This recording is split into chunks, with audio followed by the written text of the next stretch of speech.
इसी टाइप से अब इस लेमिना के लिए देखेंगे, जिसकी की लेंथ क्या है, एल है, और ब्रेथ क्या है, बी है, और ये इसका सेंटर ऑफ मास हो गया, ओ जो है उसे हम ओरिजिन पॉइंट कह रहे हैं।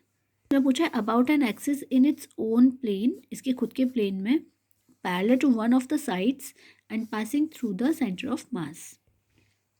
तो सपोज हम कोई सी भी इसकी एक्सिस के पैरेलल ले रहे हैं, जो कि क्या है, मोमेंट ऑफ इनर्शिया इससे जा रही है, सेंटर ऑफ मास से जा रही है। तो सपोज हम वाई वाई एक्सिस के अबाउट निकाल रहे हैं मोमेंट ऑफ इनर्शिया इस लैमिना का, ठीक है, जिसका हमने एरिया क्या मान लिया, पूरा इसका एरिया हो जाएगा एल इंटू बी। लेकिन अब हम क्या करेंगे, जैसा अभी हमने प्रीवियस तरीका बताया था आपको, कि उसकी छोटा सा एलिमेंट ले लेते हैं। तो यहाँ पर एलिमेंट हमको ऐसा लेना होता है जो सिमेट्रिक हो, तो इसलिए हम क्या करेंगे, इसकी स्ट्रिप लेंगे, dx मोटाई की स्ट्रिप ली है, इसका मोमेंट ऑफ इनर्शिया निकालेंगे हम with respect to this axis Y Y dash. इसके अबाउट इस स्ट्रिप का हम मोमेंट ऑफ इनर्शिया निकालेंगे, बस फिर क्या इंटीग्रेट कर देंगे, लिमिट लगा देंगे, दैट्स इट।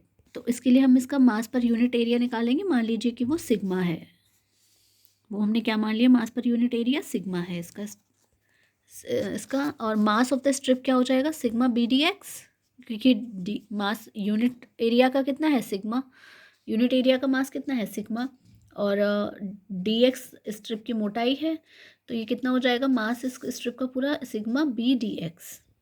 आप सोच रहे होंगे उसमें बी का मल्टीप्लाई क्यों किया, वो इसलिए क्योंकि डी एक्स ये मोटाई है। तो अगर इस पूरे लेमिना का हम एरिया निकालेंगे तो कितना हो जाएगा, इसकी जो लेंथ हम मानेंगे तो वो बी ही तो आएगी, इसके बराबर ही तो आएगी। तो इसलिए बी, इस जो हमने छोटी सी स्ट्रिप मानी है इसकी लेंथ क्या हो गई यहाँ पर बी, और मोटाई कितनी हो गई डी एक्स, तो बी डी एक्स इसका एरिया हो गया।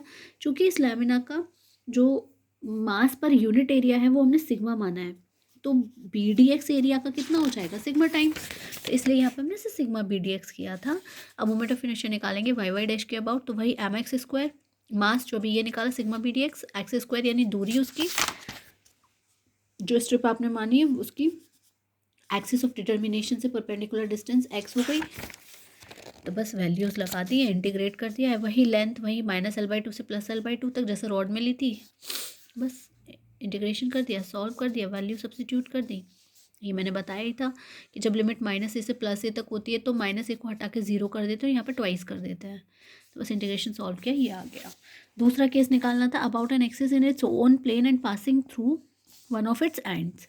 तो दूसरा कौन सा केस था कि एक एक्सिस जो उसके खुद के प्लेन में है, passing through one of it's and. अब वही जैसे रॉड में था ना, पहले सेंटर पे से लिया था फिर एंड पे से लिया था, तो वही यहाँ कर दिया कि पहले इस एक्सिस के अबाउट लिया था वाई वाई डैश के अबाउट जो सेंटर से थी, और फिर इसकी एक साइड के अबाउट यानी ए डी के अबाउट मान लीजिए। तो एक तरीका तो वही लगा सकते हो आप, थ्योरम ऑफ पैरेलल एक्सिस, ये पता चल गया, इतने का डिस्टेंस तुम्हें पता ही है L/2 है, तो बस m इंटू L/2 का स्क्वायर कर दोगे तो निकल के आ जाएगा, इसी में जोड़ दोगे वाई वाई डैश के अबाउट जो मोमेंट ऑफ इनर्शिया है उसमें जोड़ सकते हैं, तो थ्योरम ऑफ पैरेलल एक्सिस से निकल आएगा।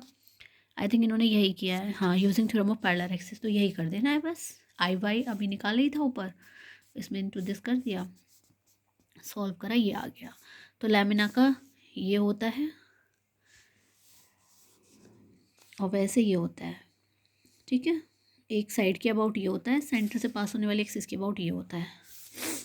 अब तीसरा है about an axis perpendicular to its plane. अब आ गया ना, उसके प्लेन के भी perpendicular and passing through the centre of mass, तो यहाँ पे थ्योरम ऑफ परपेंडिकुलर एक्सिस लग जाएगी, I O is equal to I X plus I Y, दोनों को सम अप कर दिया, तो m/12 L² प्लस b², क्योंकि x के अबाउट भी वही आएगी जो y के अबाउट आएगी। x और y को अगर हम देखें तो जो इसके अबाउट आएगा वही इसके अबाउट आएगा मोमेंट ऑफ इनर्शिया, तो आई एक्स प्लस आई वाई बराबर आई जेड आ जाएगा। अब है moment of inertia of a thin circular ring. एक सर्कुलर रिंग है, उसका मोमेंट ऑफ इनर्शिया निकालना है आपको, ठीक है, किसके about, an axis passing through its centre and perpendicular to the plane, यानी सीधे सीधे ये मानिए इस टाइप से, इस पैन के अबाउट ये सर्कुलर लैमिना है, सर्कुलर रिंग है, इसका मोमेंट ऑफ इनर्शिया निकालना है। ये देखिए इस टाइप से, ये सर्कल हो गया, ये जो कड़ा है ये सर्कल हो गया, ये एक्सिस हो गई, इसके अबाउट ये घूम रहा है और इसका मोमेंट ऑफ इनर्शिया आपको निकालना है, ठीक है। तो वही सेम इसमें हम क्या करेंगे, छोटा सा पार्टिकल यहाँ मान लेंगे, उसके लिए मोमेंट ऑफ इनर्शिया निकालेंगे, तो क्या आएगा, ये डिस्टेंस तो हर जगह से आर ही रहेगा ना, तो mr² आएगा, तो स्मॉल m हो गया ना, तो अब टोटल का मास निकालोगे तो टोटल का कैपिटल M हो जाएगा, तो इसके लिए तो सिंपल ही आ जाएगा, I = mr² होता है, यानी किसी भी रिंग का उसके सेंटर ऑफ मास से उसके प्लेन के परपेंडिकुलर एक्सिस के अबाउट जो मोमेंट ऑफ इनर्शिया होता है वो बहुत सिंपल होता है, Iz=mr² होता है। इसे याद रखिएगा। कैपिटल M क्यों आ गया? क्योंकि summation of small m will be equals to capital M। लेकिन अगर अब आपको निकलवाया जाए अबाउट एनी डायामीटर, किसी डायामीटर के अबाउट निकलवाया जाए मोमेंट ऑफ इनर्शिया, तब क्या होगा? तो ये भी हमने निकाला था। मान लीजिए अगर इसको मैं एक्स एक्सिस मानूँ, इसे वाई एक्सिस मानूँ, तो मैंने जेड एक्सिस के अबाउट मोमेंट ऑफ इनर्शिया निकाला था भी इस केस में, जिसका सिंपल आया था mr²। यानी ये रिंग रखी हुई है, इसका सेंटर ऑफ मास से पास होने वाली एक्सिस के अबाउट हमने मोमेंट ऑफ इनर्शिया निकाला जो कि था mr²।